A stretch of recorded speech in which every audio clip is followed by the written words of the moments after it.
25 बोल रहा है। There are two coils A and B as shown in figure. A current starts flowing in B as shown when A is moved towards B and stops when A stops moving. The current in A is counterclockwise. B is kept stationary when A moves. We can infer that. बाकी तो देखो बेटा,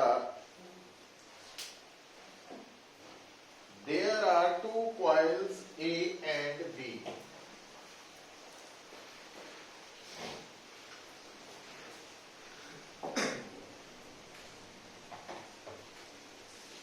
A current starts flowing in B when A is moved towards B and stops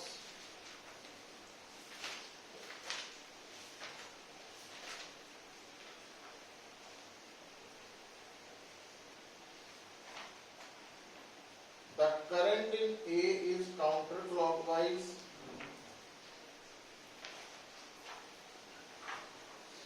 The current starts flowing in B as shown when A is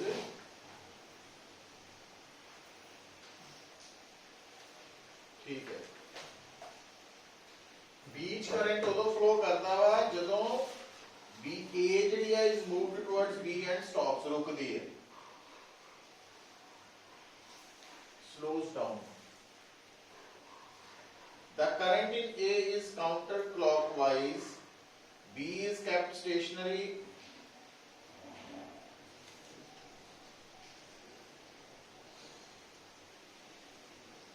when A moves.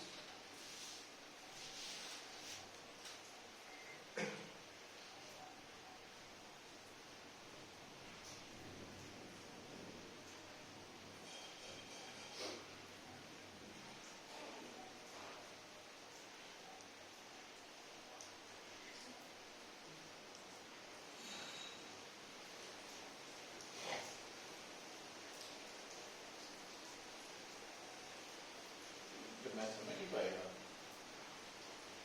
There are two coils A and B as shown in figure.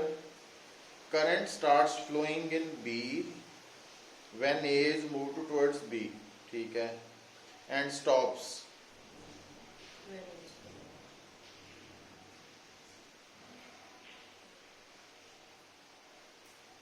अच्छा, and ਜਿਹੜਾ current B ਦਾ ਖਤਮ ਹੋ ਜਾਂਦਾ ਜਦੋਂ A stops moving है।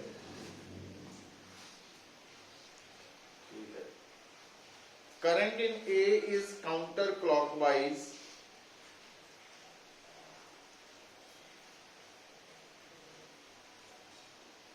B is kept stationary ਜਦੋਂ A move कर रही है।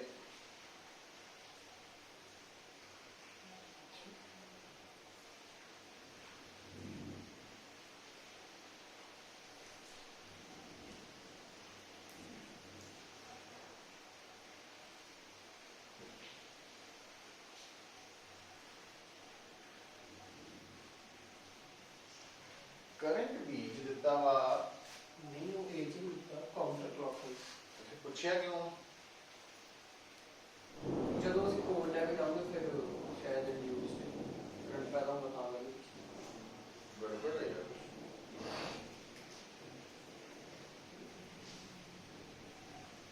ਜਦੋਂ A B ਵੱਲ ਜਾ ਰਹੀ ਹੈ, B 'ਚ ਉਦੋਂ ਤੱਕ ਹੀ ਕਰੰਟ ਆ, ਕਹਿੰਦਾ ਜਦੋਂ ਸਟਾਪ ਹੋ ਗਈ ਨਾਲ ਹੀ ਕਰੰਟ ਵੀ ਸਟਾਪ ਹੋ ਗਿਆ। ਇਹ ਹੈਗਾ ਐਂਟੀ ਕਲੌਕਵਾਈਜ਼। A 'ਚ ਐਂਟੀ ਕਲੌਕ ਤੇ ਆਪਸ਼ਨ 'ਚ ਵੀ A 'ਚ ਹੀ ਪੁੱਛੀ ਜਾਂਦਾ ਕਰੰਟ। ਉਹੀ ਹੈਗਾ ਆਪਸ਼ਨ 'ਚ ਵੀ there is a constant current in the anti clockwise direction में। हाँ, वो तो दिता ही हुआ है counter clockwise current. Counter means anti.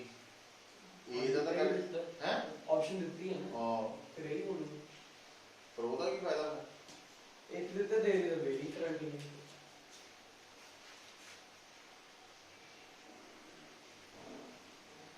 Varying नहीं हो सकता। ਉਹਦਾ ਕਾਰਨ ਪਤਾ ਕੀ ਹੈ? ਉਹਦਾ ਜਵਾਬ ਬਾਕੀ ਉਹ ਜੋ वेरिंग नहीं है, कांस्टेंट है। कांस्टेंट करंट ही नहीं है। इन क्लॉकवाइज डायरेक्शन है फिर इन क्लॉकवाइज डायरेक्शन एज या फिर there is no current in वो तो है नहीं। वो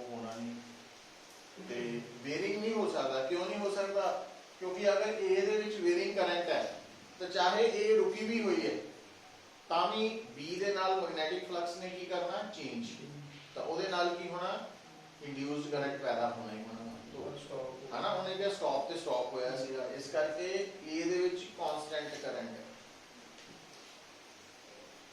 ਇਹਦਾ ਹੋਣਾ ਚਾਹੀਦਾ there is a constant current in the anti-clockwise direction. ਹਾਂ ਹੋਰ ਨਹੀਂ ਕੋਈ ਇਹਦਾ ਬਣਦਾ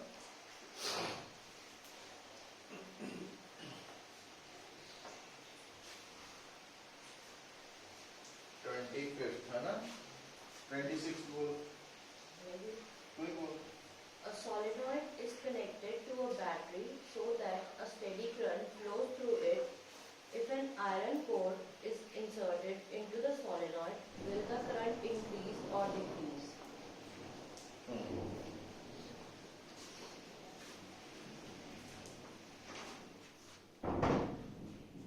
देखो बेटा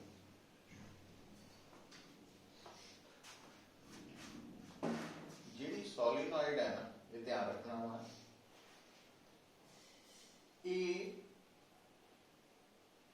ਜਿਸ ਤਰ੍ਹਾਂ ਕਿਉਂਕਿ ਏਸੀ ਸਰ ਪੋਰਸ਼ਨ ਆਪਾਂ ਕੀਤਾ ਹੀ ਹੋਇਆ ਆਲਰੇਡੀ तो ਸੋਲਿਨੋਇਡ ਜਿਹੜੀ ਹੈ ਉਹ ਵਾਇਰ ਦੀ ਬਣੀ ਹੈ तो ਵਾਇਰ ਹੋਣ ਕਰਕੇ ਰੈਜ਼ਿਸਟੈਂਸ ਹੋਏਗੀ और सोलिनॉइड ਦੀ इंडक्टेंस भी ਹੁੰਦੀ ਹੈ तो रेजिस्टेंस R इंडक्टेंस L तो ये LR सर्किट और LR सर्किट की इंपीडेंस ਹੁੰਦੀ है under root R square plus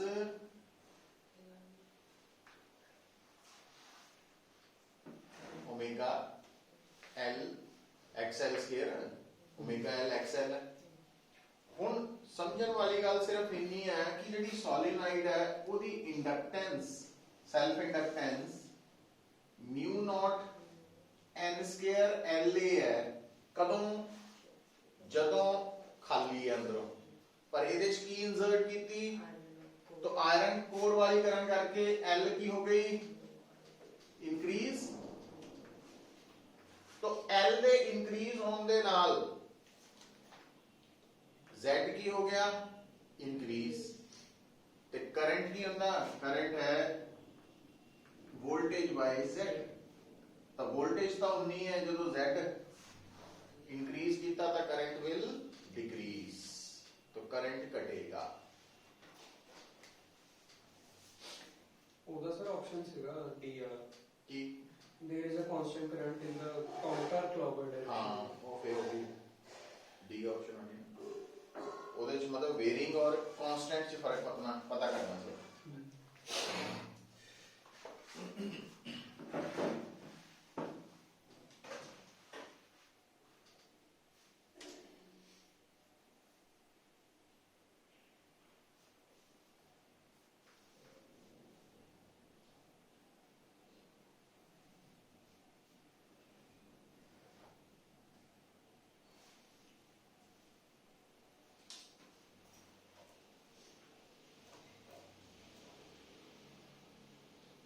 तू सिमरन बोल 27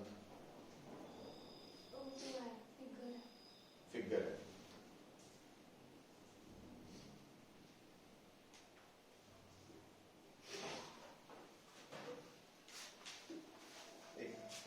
आ हो गया नोट हुन अच्छा हुन ध्यान दियो पुत्र ये जेड़ा वा ना ये इंडक्टेंस दे विच जेड़ा करंट फ्लो हो रहा विद टाइम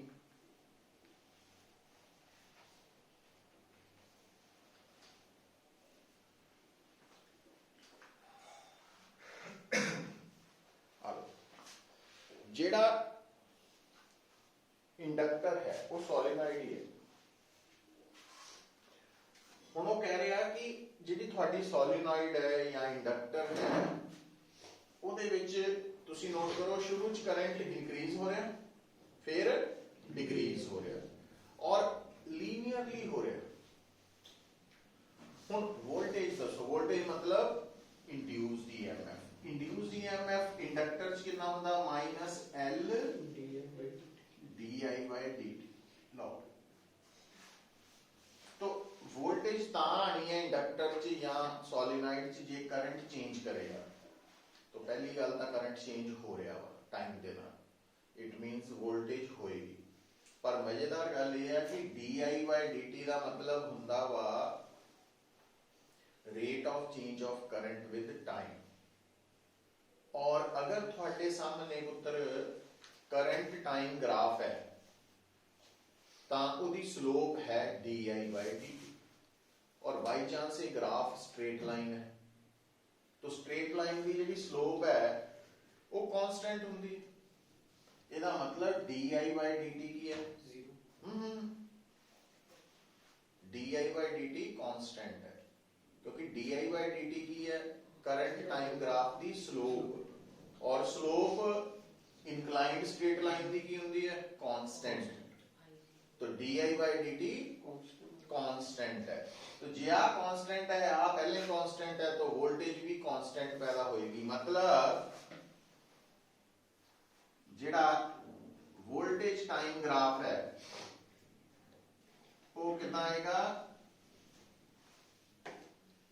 पर आ स्लोप पॉजिटिव है पुत्र और आ नेगेटिव है सुनो क्योंकि आ स्लोप पॉजिटिव है तो आ वाली वोल्टेज नेगेटिव आएगी और आ वाली पॉजिटिव मतलब उल्ट आएगी तो जेडे थोड़ियां चार ऑप्शंस दित्तियां वा उन्हां दे विच जेड़ा वोल्टेज टाइम ग्राफ है वो 0 तो लैके t/2 तक भी पैरेलल लाइन आनी चाहिए है ते t/2 तो t तक भी और वो दोनों पैरेलल लाइंस पॉजिटिव नेगेटिव होनी चाहिए देखो चारों चो केड़ी ऑप्शन है डी ऑप्शन है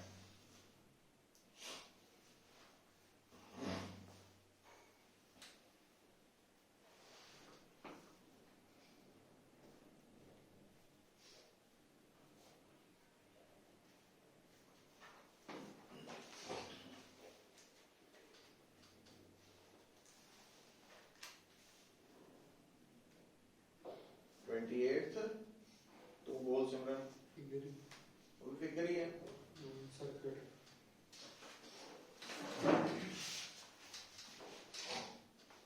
देखो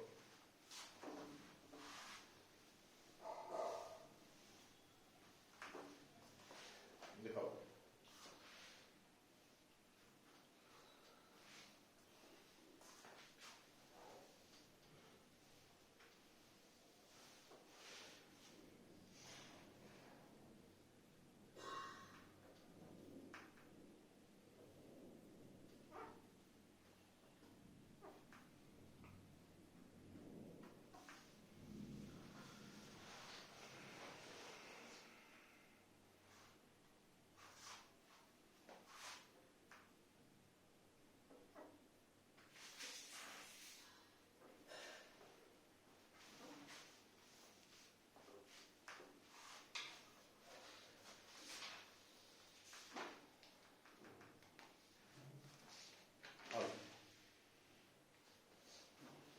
देखो बेटा हुन ये ना ओपन सर्किट है क्योंकि ये एक एंड ए है दूसरा बी है अलग एंड से ओपन सर्किट च जदों भी वोल्टेज निकालनी है तो थोड़ी किरचॉफ्स लॉ हेल्प कर सकते तो ओपन सर्किट च पहला की करीदा सी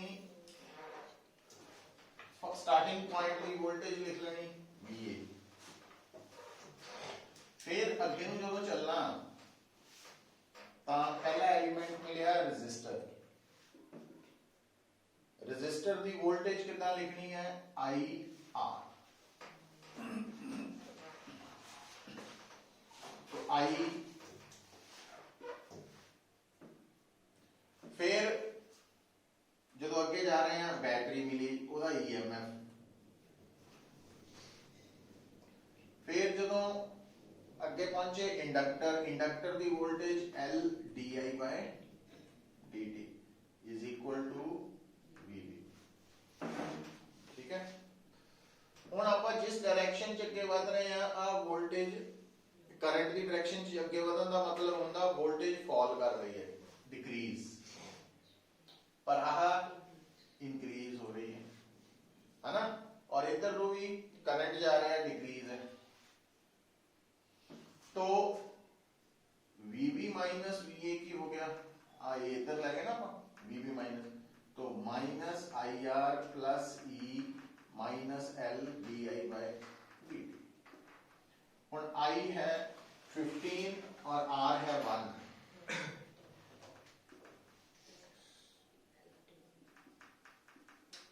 एल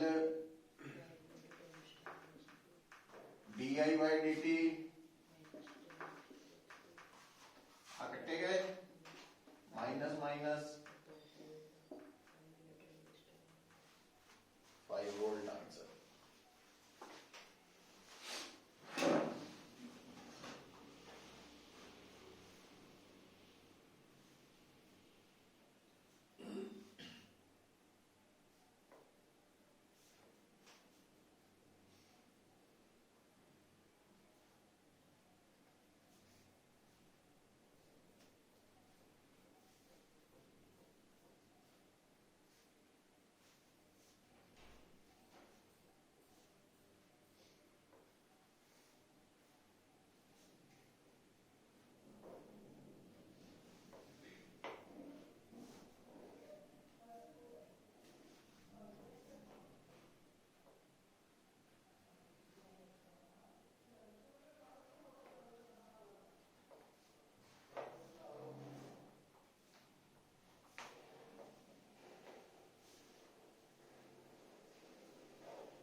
ठीक है,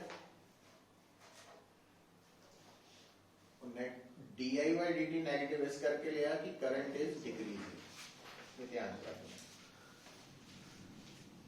बोल भी सिमरन, होना अगली असाइनमेंट शुरू हो रही है, जी कल भेजी है ना, बोल first question.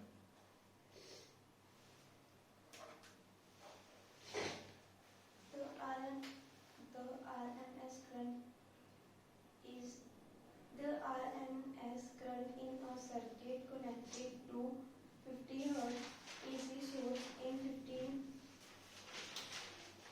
but the value of current in the circuit 1 by 600 S.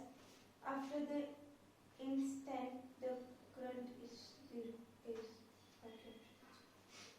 तो केड़ा करंट फ्लो हो रहा, अल्टरनेटिंग करंट फ्लो हो रहा, ठीक है। और ये जड़ा अल्टरनेटिंग करंट फ्लो हो रहा उसकी आरएमएस वैल्यू दी है, आरएमएस वैल्यू दी है, ठीक है। और आपां करंट दी वैल्यू दसनी है आफ्टर 1 बाय 600 सेकेंड, ठीक है, स्टार्टिंग फ्रॉम 0। मतलब ये नहीं पता कि क्या था, क्योंकि शुरू च करंट 0 है और है अल्टरनेटिंग, शुरू च करंट 0 है अल्टरनेटिंग, ਇਹਦਾ मतलब ਆਪਾਂ इस अल्टरनेटिंग करंट ਨੂੰ मैथमेटिकली कितना लिखना, I is equal to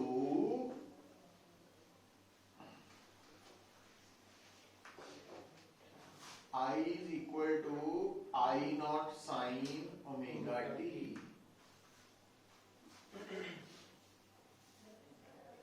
जी ने क्या होता, स्टार्टिंग फ्रॉम मैक्सिमम वैल्यू फिर cos omega t, I is equal to, I है इंस्टेंटेनियस वैल्यू, मतलब इस अल्टरनेटिंग करंट दी वैल्यू जो टाइम है t और I नॉट है इसकी पीक वैल्यू। हुण पीक वैल्यू ते आरएमएस वैल्यू दा रिलेशन की हुंदा, I RMS हुंदा peak divided by RMS value दी है कितनी, 15 15 है सर, ये कितना फर्क आ गया, 50 फ्रीक्वेंसी है, हाँ, √2 इंटू फ्रीक्वेंसी है 50 हर्ट्ज है ना। ਆਪਾਂ ਕਿਹੜੇ ਟਾਈਮ ਦੀ ਵੈਲਿਊ ਕੱਢਣੀ ਪੁੱਤ, 1/600 ਸੈਕਿੰਡ ਤੇ i ਦੀ ਵੈਲਿਊ ਕੱਢਣੀ। ਹੁਣ ਆਪਾਂ ਕਰਨਾ ਇਸ ਫਾਰਮੂਲਾ ਚ i ਹੋ ਗਿਆ, i नॉट ਦੀ ਜਗ੍ਹਾ ਲਿਖਾਂਗੇ √2 * 15 एम्पीयर sin ओमेगा ਕੀ ਹੁੰਦਾ ਪੁੱਤਰ 2 पाई न्यू और न्यू कितना देता 50 100 पाई, ओमेगा की जगह 100 पाई लिख लिया। टाइम कितना देता 1/, तो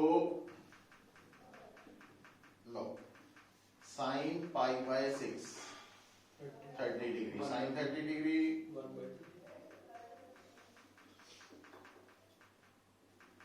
तो आंसर आ गया 15/√2 इतना करंट है इस पर, है ना।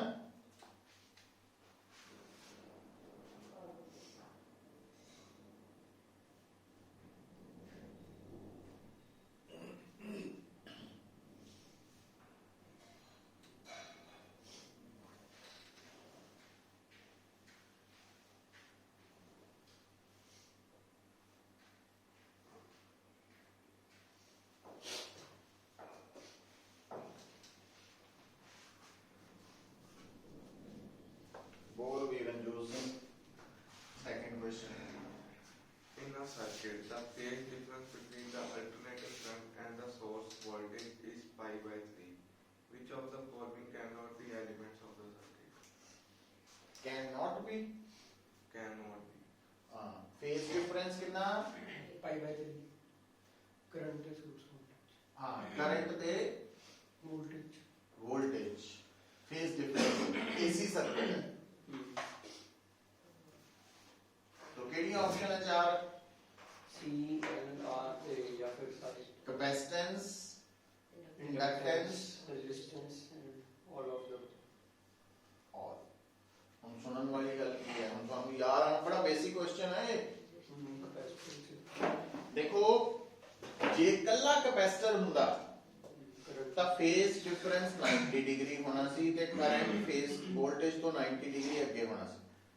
ਜੇ ਕੱਲਾ ਇੰਡਕਟਰ ਹੁੰਦਾ ਤਾਂ 90 ਡਿਗਰੀ ਹੋਣਾ ਸੀ ਪਰ ਪਿੱਛੇ ਵੋਲਟੇਜ ਅੱਗੇ ਹੋਣੀ ਸੀ, ਕਰੰਟ ਪਿੱਛੇ। ਤੇ ਜੇ ਕੱਲਾ ਰੈਜ਼ਿਸਟਰ ਹੁੰਦਾ ਤਾਂ 0 ਡਿਗਰੀ ਹੋਣਾ ਸੀ। ਪਰ 30 ਡਿਗਰੀ ਦਾ ਮਤਲਬ ਇਹ ਸਾਰੇ ਹੀ ਹੈ ਨਾ, ਇਹ ਸਾਰੇ ਹੀ ਹੈ। ਇਹ ਉਹਨੇ ਤਾਂ ਕਾਂਟ ਪੁੱਛਿਆ हाँ भी तीन ऑप्शन नहीं होनी सी एल ते तीनों ऑप्शन है नहीं, क्योंकि फेज डिफरेंस π/3 है ना। ਇਹਦਾ ਮਤਲਬ ਕੱਲਾ C नहीं हो सकता, ਕੱਲਾ L नहीं हो सकता, ਕੱਲਾ R नहीं हो सकता, ते सारे हो सकते हैं। तो बोल अंश। The voltage across the resistor, an inductor and a capacitor connected in series to an AC source are 20 volt, 15 volt and 30 volt respectively. The resultant voltage in the circuit is हाँ उन्हें ध्यान रखना है जेड़ा ना AC सर्किट हुंदा, क्योंकि साडे सिलेबस है LCR सीरीज सर्किट। ਜਦੋਂ ਅਸੀਂ ਸੈਕੰਡ ਯੂਨਿਟ ਪੜ੍ਹਦੇ ਆ ਤਾਂ ਉਹ ਤੁਹਾਨੂੰ ਦੱਸਦਾ ਜਾਂਦਾ ਕਿ ਅਗਰ ਐਲੀਮੈਂਟਸ ਸੀਰੀਜ਼ ਚ ਹੈ ਤਾਂ ਉਹਨਾਂ ਦੀ total voltage V1 V2 V3 ਕਰ ਲਓ ਨਾ।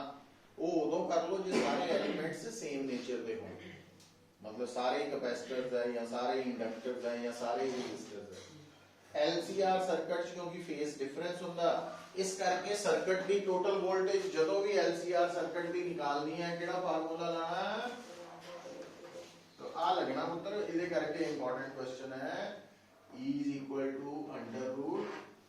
√VR² + VL - VC का। ਹੁਣ ਤੁਸੀਂ ਚੈੱਕ ਕਰ ਲਓ रजिस्टर दे अक्रॉस वोल्टेज जेडी है VR है, इंडक्टर दे अक्रॉस VL है, कैपेसिटर दे अक्रॉस VC है। वो वैल्यूज पुट कर दो तो सॉल्व कर लो।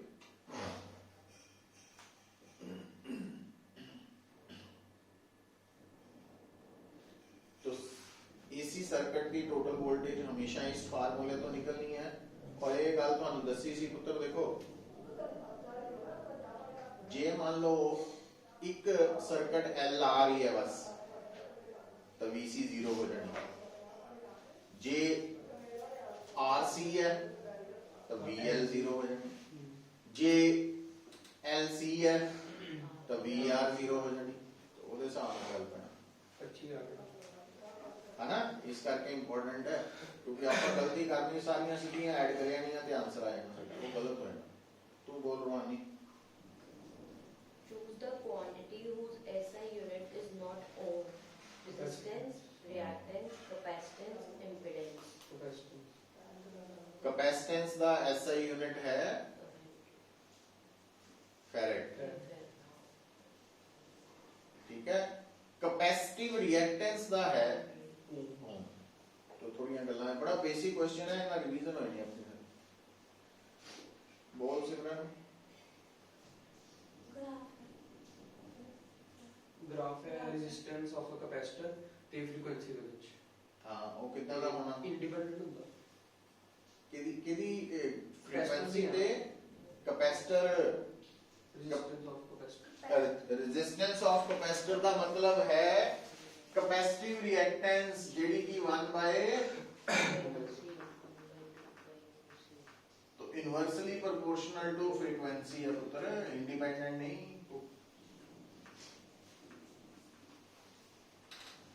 आ शेप आनी है फ्रीक्वेंसी के बदन नाल एक्सी घटनी है, समझे। जबकि XL directly proportional to frequency हुंदा।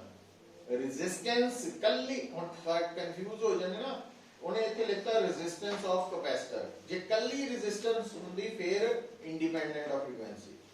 उन्हें एक्चुअली रेजिस्टेंस का मतलब ऑब्स्ट्रक्शन ऑफर्ड बाय कैपेसिटर गया जो XC है ना कि R है, ये ध्यान रखना। बोल।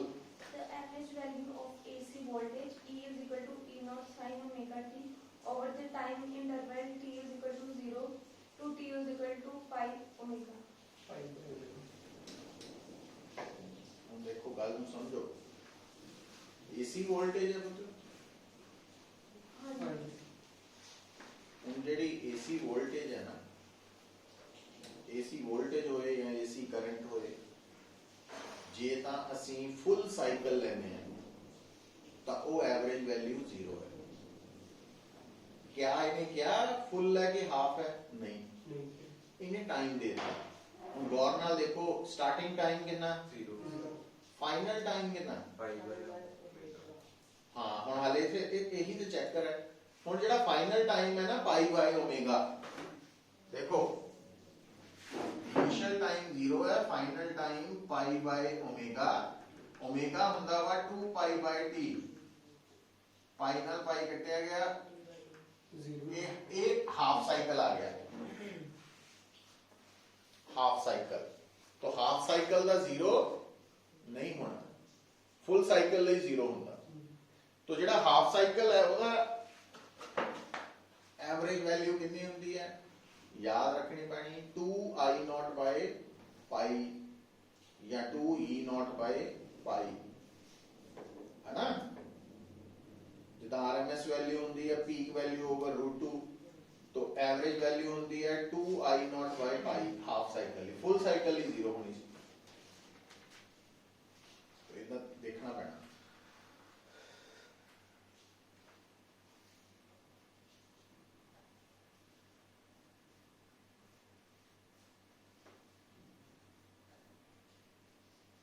बोल भी रंजोत। A transformer is an electrical device used for कादे लिए ਹੁੰਦਾ यूज producing alternating current, और ऑप्शन देखना।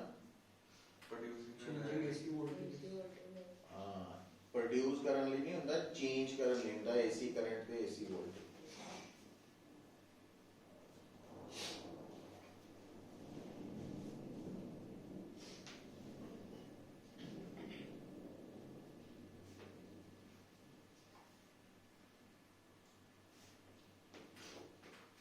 नेक्स्ट बोल अंश।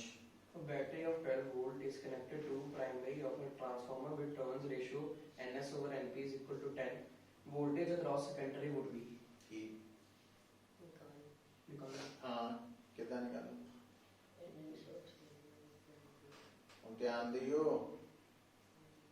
ਜਿਹੜੇ NS upon NP is equal to EP by ES ਉਹ ਤਾਂ ਹੋ ਗਿਆ ਪਰ ਜਿਹੜੀ ਗੜਬੜ ਕਰਕੇ ਨਾ ਜਲਦਬਾਜ਼ੀ 'ਚ ਇਹ ਵੋਲਟੇਜ ਜਿਹੜਾ ਟਰਾਂਸਫਾਰਮਰ ਹੈ ਨਾ ਉਹ ਸਿਰਫ ਏਸੀ ਵੋਲਟੇਜ ਨੂੰ ਬਦਲਦਾ ਇਹ ਤਾਂ ਡੀਸੀ ਹੈ ਦੇਖੋ ਮੈਂ ਲਿਖਿਆ लिखा ਕੀ लिखा कुछ भी नहीं लिखा नहीं, वोल्टेज नहीं। अक्रॉस NP बैटरी नहीं लिखा हाँ, बैटरी। बैटरी ने तो डीसी सप्लाई की तो डीसी वोल्टेज ਨੂੰ ਤਾਂ ਇਹ ਬਦਲ ਹੀ ਨਹੀਂ ਸਕਦਾ मतलब जीरो ही रहनी डीसी ਲਈ ਨਹੀਂ ਐਕਟ ਕਰਦਾ ਟਰਾਂਸਫਾਰਮਰ डीसी ਸੋਰਸ ਲਈ ਵੋਲਟੇਜ ਲਈ ਟਰਾਂਸਫਾਰਮਰ ਓਪਨ ਸਰਕਟ ਹੁੰਦਾ ਮਤਲਬ ਓਪਨ ਇਨ ਦਾ ਸੈਂਸ ਇਹਦੀ ਆਊਟਪੁੱਟ ਵੋਲਟੇਜ ਜ਼ੀਰੋ ਹੋਣੀ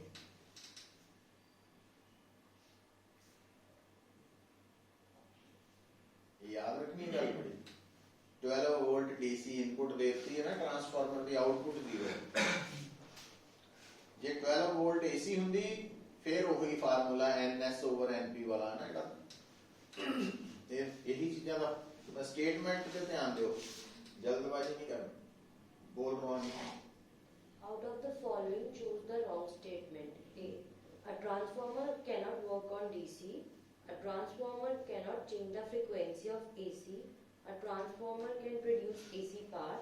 In a transformer, when AC voltage is raised n times, the alternating current reduces to 1 by n time. पहला option की है cannot work on Cannot work on Correct. DC ठीक है correct answer है correct answer का मतलब correct statement आपा दा रॉन्ग लगनी है ना दूजा cannot change the ये frequency भी करेक्ट स्टेटमेंट फ्रीक्वेंसी ਨੂੰ नहीं बदल सकता can produce AC power ये गलत है एसी पावर नहीं प्रोड्यूस करता ये तो law of conservation of energy पे बेस्ड है तो ये इन्हें पावर नहीं प्रोड्यूस करनी इन्हें सिर्फ चेंज करनी है वोल्टेज या फ्रीक्वेंसी तो सी स्टेटमेंट गलत है डी भी ठीक है जे वोल्टेज ਨੂੰ ਵਧਾਏਗਾ ਤਾਂ ਉਨਾ ਹੀ ਕਰंट ਘਟਾ ਦੇਗਾ आइडियल ट्रांसफार्मर बोल सिमरन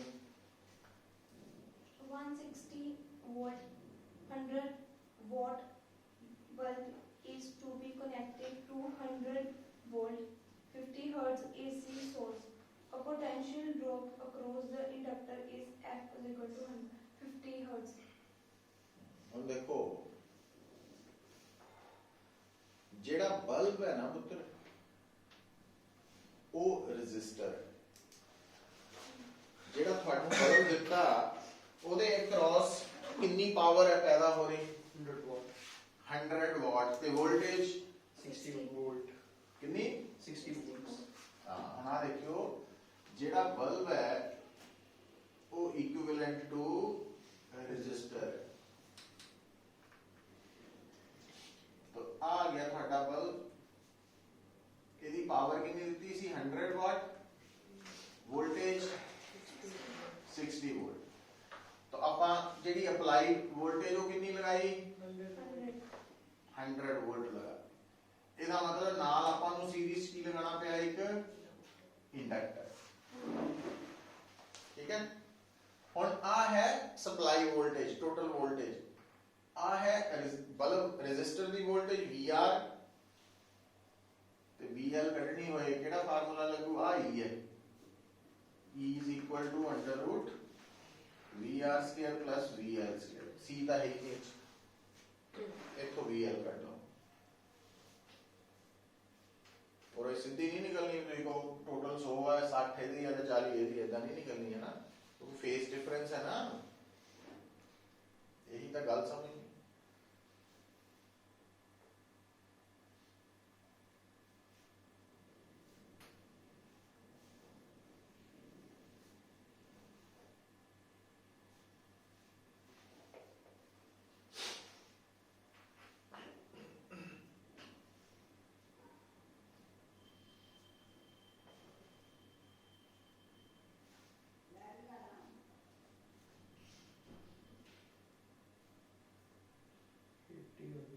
है ना अच्छा दोबारा देखियो पुत्र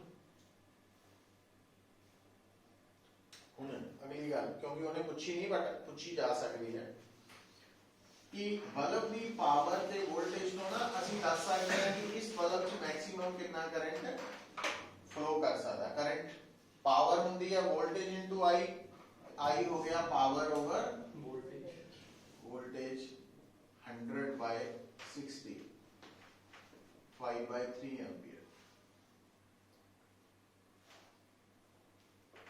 तो सर्किट का करंट भी दस है। अच्छा हुण ये जिहड़ा करंट है क्योंकि बल्ब ते इंडक्टर सीरीज च लगे आ तो सेम करंट इंडक्टर च भी फ्लो करना, तो इंडक्टर दे क्रॉस वोल्टेज जिहड़ी होनी VL ਉਹਨੂੰ ਆਪਾਂ ਲਿਖ ਸਕਦੇ ਹਾਂ I into XL। ਤਾਂ VL ਦੀ ਵੈਲਿਊ कितनी कटी है 80, I है 5/3, XL ਹੁੰਦਾ ओमेगा L, मतलब ਆਪਾਂ ਇੱਥੋਂ ਪਹਿਲਾਂ XL ਵੀ ਕੱਢ ਸਕਦੇ ਹਾਂ 48 और XL फ्रीक्वेंसी ਦਿੱਤੀ है कि कितनी 50 फ्रीक्वेंसी 50 वोल्ट्स। हाँ 50 हर्ट्ज ਦਿੱਤੀ है, तो ਆਪਾਂ ਇੱਥੋਂ ओमेगा L ਤੋਂ LV दस सकते लो सारा कुछ आ जाता है ना। मतलब उन्हें साडे क्वेश्चन च तो सिर्फ वोल्टेज ही पूछी सी, वो करंट भी पूछ सकता, वो इंडक्टर भी इंडक्टेंस ਨੂੰ ਵੀ पूछ सकता, एक्सएल भी पूछ सकता, तो वो सारा कुछ साडे कोल तैयार ਹੁੰਦਾ।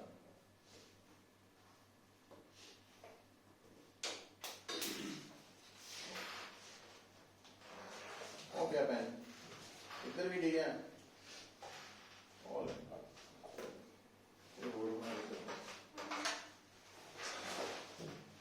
बोल भी रंजो। An AC voltage source of variable angular frequency and fixed amplitude V is connected in a series with the capacitance C and the electric bulb of resistance R when omega is increased. When omega is increased, option की है The bulb glows dimmer. The bulb Dimmer. glows dimmer मतलब cut, cut dim हो जाएगा ना। दूसरा brighter. और Net impedance of circuit is unchanged. गल ਨੂੰ ਸਮਝਣ ਦੀ ਕੀ ਲੋੜ ਹੈ ਵੀ ਇਹ ਸਰਕਟ ਪਤਾ ਕੀ ਦਿੱਤਾ, ਇੱਕ ਬਲਬ ਹੈ ਤੇ ਉਹਦੇ ਨਾਲ ਜੁੜੀ ਹੋਈ ਹੈ ਕਪੈਸਿਟੈਂਸ, है ना। कैपेसिटेंस से बल्ब है इंडक्टेंस 0। हाँ इंडक्टेंस है ही नहीं, तो जितना वाला सी आर एल या एल आर सर्किट वो हैगा वा आरसी या सी आर सर्किट, आ गया ਤੁਹਾਡਾ बल्ब, आ कैपेसिटेंस आ गई, तो आ वोल्टेज है, आ फ्रीक्वेंसी है इधर लगी। हुन बल्ब की ब्राइटनेस डिपेंड करनी है आई पे, आई होना वोल्टेज ओवर इंपीडेंस, इंपीडेंस होनी है under root RB square plus XC square. हुन XC की वैल्यू जेडी है वो 1/2 पाई न्यू है ना ओमेगा से। उन्होंने ਤੁਹਾਨੂੰ ਦੱਸਿਆ ਕਹਿੰਦਾ ओमेगा बदल रहा है, इंक्रीज कर रहे हैं, हम सोचो जे ओमेगा इंक्रीज करो डिक्रीज कर रहे हैं, XC डिक्रीज करो, जे XC डिक्रीज करो I इंक्रीज करो, ते I इंक्रीज करो तब ब्राइटनेस बढ़ेगी। इतना सोच लो।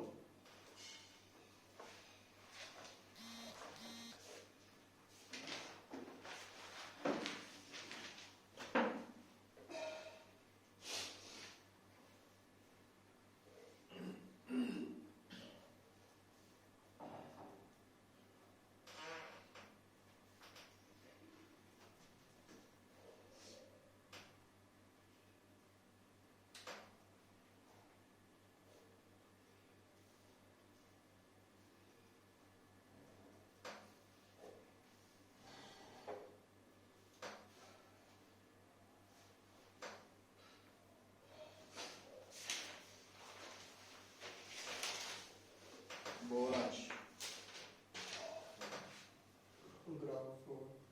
ग्राफ है किहदे विच XC ਤੇ F फ्रीक्वेंसी च की दसना XC XL R ਤੇ ਨਾਲ F ਦਿੱਤਾ। अच्छा जुड़ा ठीक है आ गया हो ये ना इको ग्राफ ते वेरिएशन ऑफ XC ਦਿੱਤੀ ਹੈ XL ਦਿੱਤੀ ਹੈ ਤੇ R ਦਿੱਤੀ ਹੈ ਆ ਇਹ ਪੁਆਇੰਟ ਹੈ B ਹੈ C तो कहता किहड़े पॉइंट च सर्किट इंडक्टिव होएगा इंडक्टिव का मतलब ਜਿਹੜੀ ਹੁਣ ਧਿਆਨ ਗੱਲ ਕੀ ਸਮਝਣੀ ਆਪਾਂ ਜਿਹੜਾ B ਪੁਆਇੰਟ ਹੈ ਨਾ ਆ ਪੁਆਇੰਟ ਇੱਥੇ XC ਗ੍ਰਾਫ ਤੇ XL ਗ੍ਰਾਫ ਕੀ ਕਰ ਰਹੇ हैं इंटरसेक्ट मतलब इस पॉइंट पे आके XL और XC बराबर है तो एक दूसरे ਨੂੰ कैंसल आउट कर रहे हैं एट पॉइंट बी और बी पॉइंट दे कोरस्पोंडिंग ਜਿਹੜੀ फ्रीक्वेंसी है वो है रेजोनेंट फ्रीक्वेंसी और ਇਹਦਾ मतलब ਜਦੋਂ सर्किट जो XL XC चला गए तो Z क्योंकि जनरली ਹੁੰਦਾ ਵਾ √R² XL XC तो B पॉइंट पे क्योंकि XL XC बराबर है तो R रह गया तो इसका मतलब B पॉइंट पे सर्किट पूरा रेजिस्टर है रेजिस्टिव सर्किट है ठीक है अच्छा हुण आ जाओ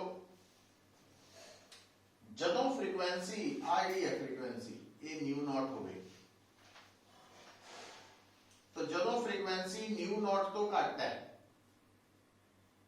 आ वाला हिस्सा तो तुसी देखो भी A पॉइंट के कोरस्पोंडिंग XL इथे है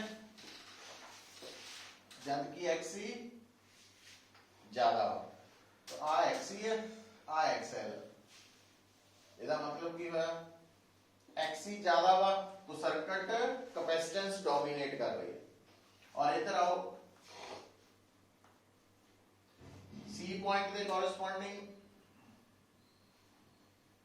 XC सिर्फ इतना वा जबकि XL इतना तो इट मींस C पॉइंट के कोरस्पोंडिंग इंडक्टेंस डोमिनेट कर रही है तो C point inductance dominated circuit बन गया ना तो C पॉइंट वाली फ्रीक्वेंसी इंडक्टेंस डोमिनेटेड नु शो कर रही है B वाली रेजिस्टेंस नु A वाली कैपेसिटेंस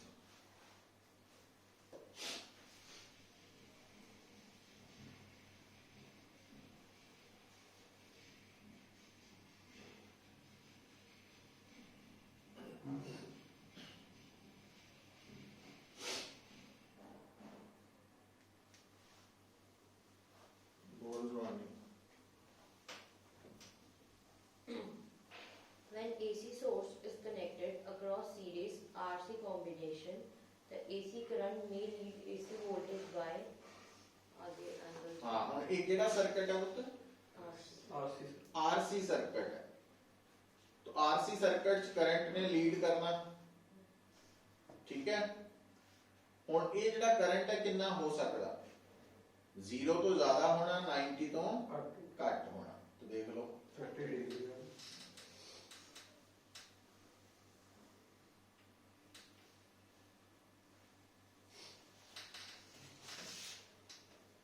बोल सिमरन In series RLC circuit, quality factors can be improved by decreasing L, increasing C, decreasing R, decreasing RSL. ਹੁਣ क्वालिटी फैक्टर ਦਾ ਫਾਰਮੂਲਾ ਤਾਂ ਯਾਦ ਕਰੋ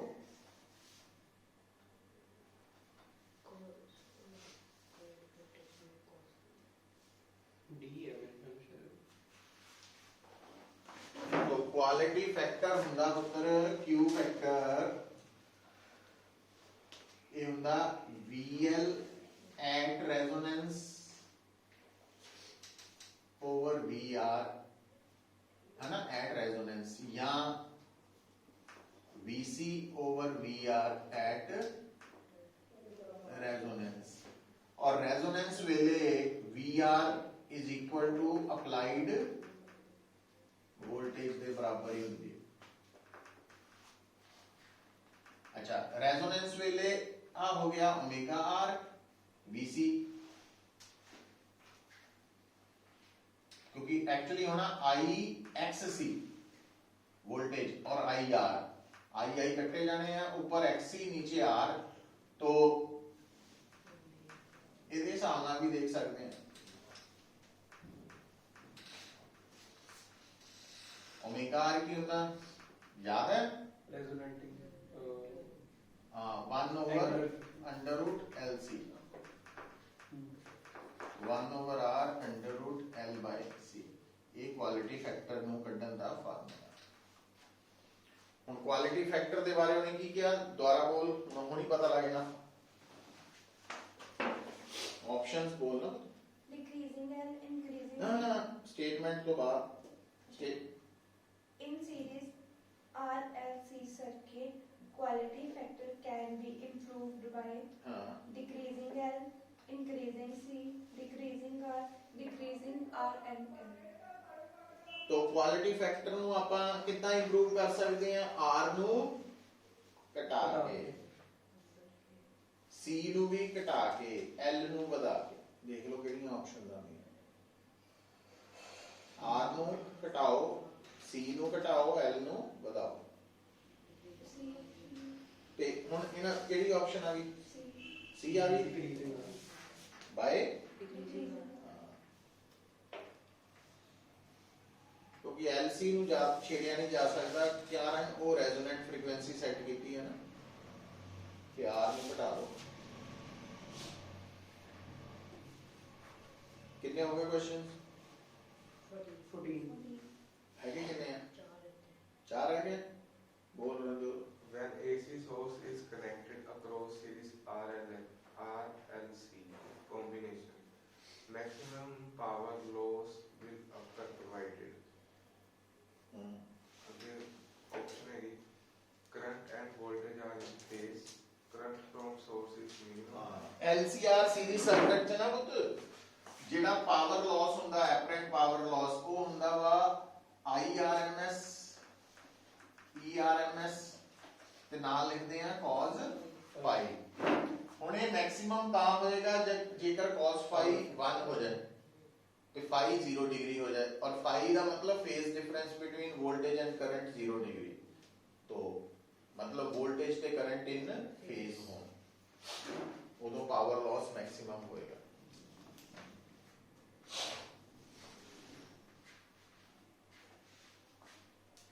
तो वो lunch In highly inductive load circuit, it is more dangerous when A.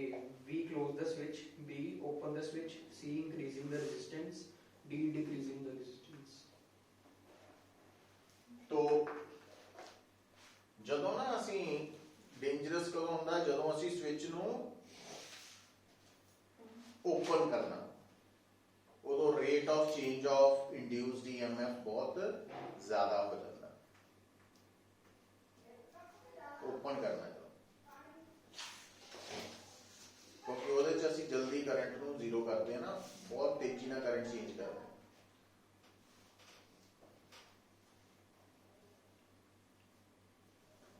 Open करना circuit, दो रह गए हम, Yes. बोल Rohani. A transformer has an efficiency of 80%. हाँ इधर रुक जाओ, ट्रांसफार्मर की एफिशिएंसी ਹੁੰਦੀ ਹੈ output power over input power. Output current ਹੁੰਦਾ secondary current, secondary voltage, input power ਹੁੰਦੀ ਹੈ ਇਨਪੁੱਟ ਕਰੰਟ ਪ੍ਰਾਇਮਰੀ ਤੇ ਇਨਪੁੱਟ ਵੋਲਟੇਜ ਪ੍ਰਾਇਮਰੀ।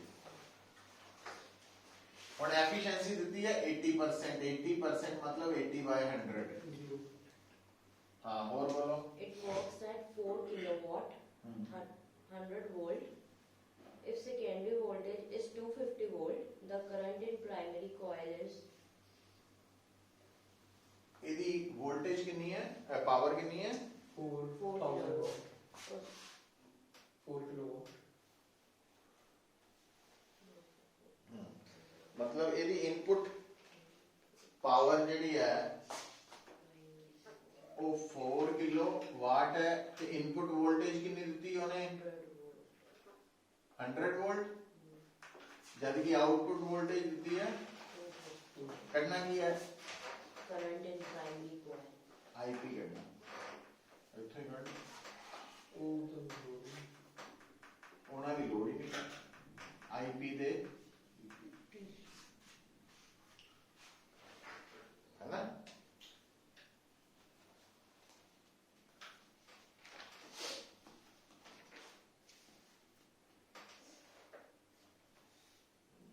बोल सिमरन